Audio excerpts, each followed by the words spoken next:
कि वो परम पिता है, हम उनके बच्चे हैं और उन्हीं के द्वारा रचा हुआ ये मायामय जगत है। तो हमें मांगनी चाहिए जब तक मांग है।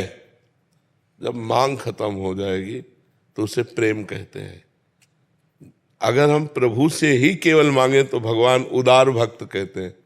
गीता जी में उत्तर दिया अर्जुन जी की जिज्ञासा से कि आर्त भक्त, जो अपनी संकट निवृत्ति करना चाहता है, अर्थार्थी भक्त जो संपत्ति प्राप्त करना चाहता है, जिज्ञासु भक्त जो भगवान को जानना चाहता है, और ज्ञानी भक्त जो भगवान को जान चुका है।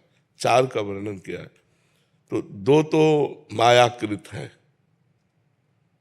और दो अध्यात्म में है। जिज्ञासु जो भगवान को जानना चाहता है वो मायाकृत नहीं है, वो भगवान को जानना चाहता है, और ज्ञानी तो भगवत स्वरूप है ही। ये दो भक्त जो है आर्त और अर्थार्थी, संकट निवृत्ति और धन प्राप्ति, ये इसमें लगभग सब आ जाएंगे। एक दो भक्त ऐसे होंगे जो ज्ञानी में और जिज्ञासु में होंगे, लाखों में नहीं, सब इसी में होंगे। कोई संकट पड़ा तो भगवान से प्रार्थना करते हैं, क्योंकि ईश्वर है, वो जगत के स्वामी हैं। अब हम किससे प्रार्थना करें? जो संकट निवृत्ति के लिए संसारी पुरुषों का आश्रय लेता है वो तो अपने आप को खो रहा है।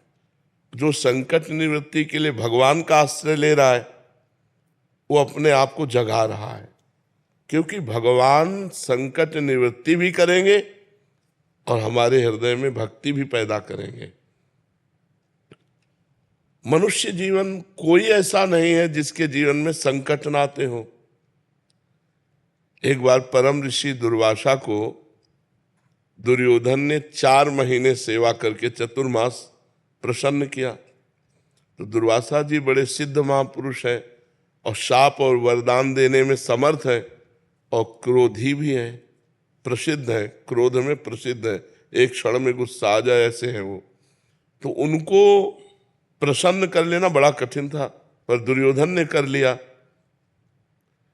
अब वो जलता था पांडवों से, यद्यपि उस समय पांडव वनवास में थे। तो उसने विचार किया कि पांडवों का विनाश मांग ले, पर सोचा कि अगर सीधे विनाश मांगा तो हमारे ऊपर ही क्रोधित ना हो जाए। तो उसने कहा कि प्रभु 4 महीने हमारे यहाँ आपने सेवा का अवसर दिया, एक दिन हमारे बड़े भाई युधिष्ठिर को भी सेवा का अवसर दीजिए, 60,000 शिष्य साथ में। पर ऐसे समय में जाइए जिस समय द्रौपदी ने सूर्य के द्वारा दी हुई बटलोई से प्रसाद पा लिया हो। जब युधिष्ठिर जी के पास बहुत से ब्रह्म ऋषि भी वनवास में साथ गए, तो उनको बड़ा लगा कि राज परिवार से भोजन इन सब ब्रह्म ऋषियों का हो जाता था, अब कैसे होगा। तो उनको विचार आया कि संपूर्ण जगत को प्रकाश देने वाले भगवान सूर्य ही हमें रास्ता दिखाएंगे। तो भगवान सूर्य की आराधना की। तो भगवान सूर्य ने एक बटलोई दी थी, और उस बटलोई का प्रभाव था जब तक द्रौपदी जी पा नहीं लेंगी तब तक चाहे करोड़ों अरबों लोग आ जाए, उसी से सारा भंडारा हो जाएगा, उसी से सब्जी, उसी से खीर, उसी से पूड़ी, जो जो चाहो, जो संकल्प करोगे वो बटलोई दे देगी।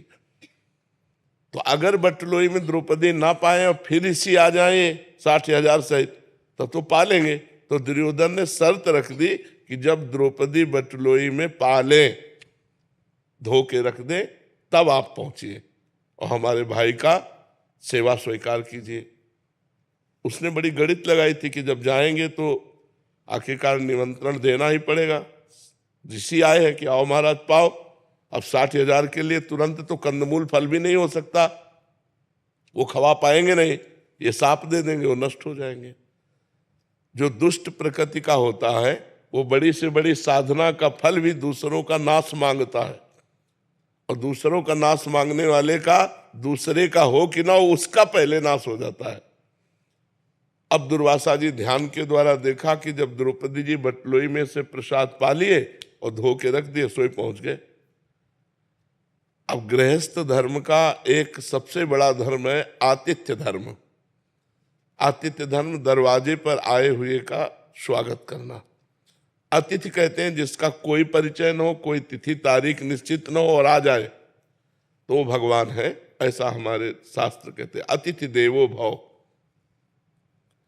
कम से कम 3 बातें तो हम कर ही सकते हैं अतिथि के साथ। मृदु वचन, राधे श्याम, आइए आइए पधारिए, आसन कुर्सी कुछ ना कुछ, बैठिए, जल पीजिए, भोजन पाइए, ये बातें तो हम कर ही सकते हैं ना। इसके बाद अगर वो मांग करता है हमारे पास नहीं है तो हम निवेदन कर सकते हैं कि हम आपको नहीं दे सकते, लेकिन अतिथि को ये 3 बातें तो जल, भोजन, आसन, मृदु भाषण, ये तो किया जा सकता है।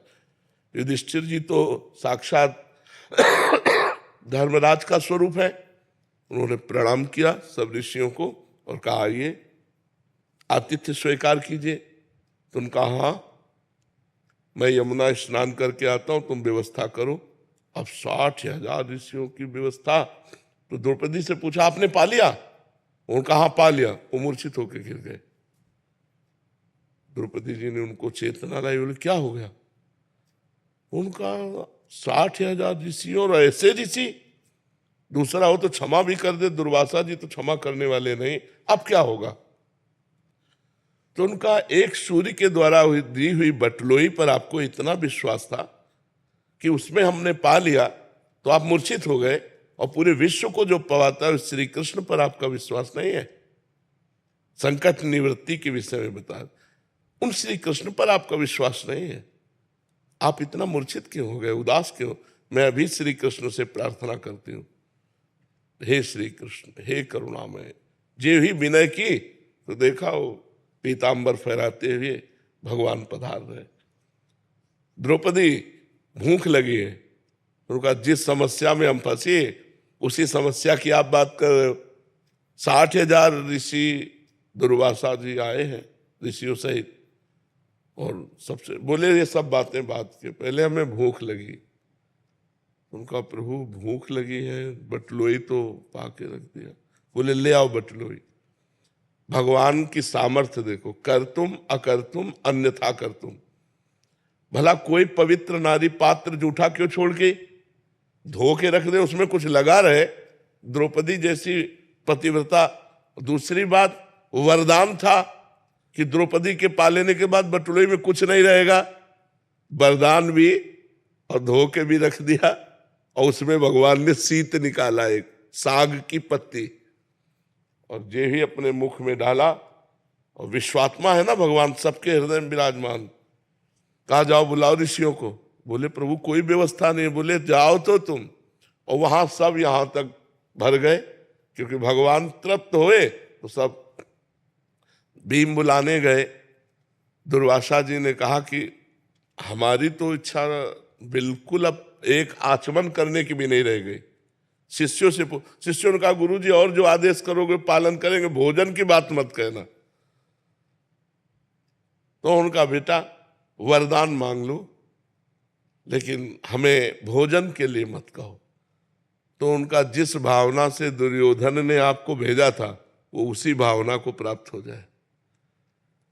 तो दुर्योधन ने विनाश की भावना से भेजा था, विनाश को प्राप्त हो गया।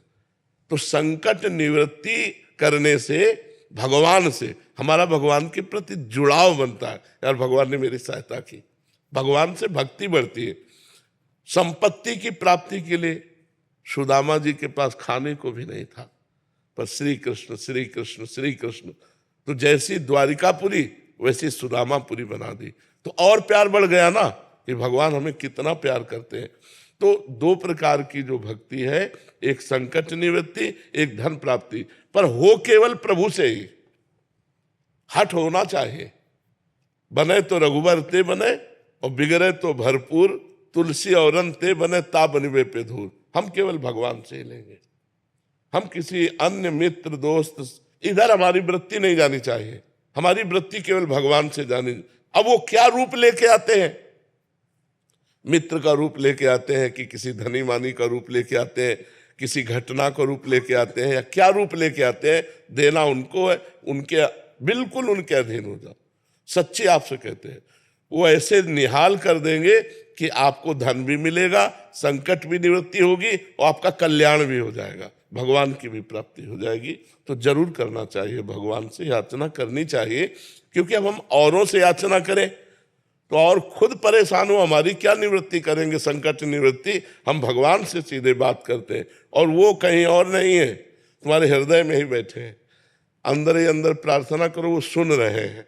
और बार बार प्रार्थना करो जब तक पूरी ना हो जाए, और नाम जप करते रहो, अनुष्ठान करो, भगवान जरूर पूरी करेंगे। करना चाहिए भगवान से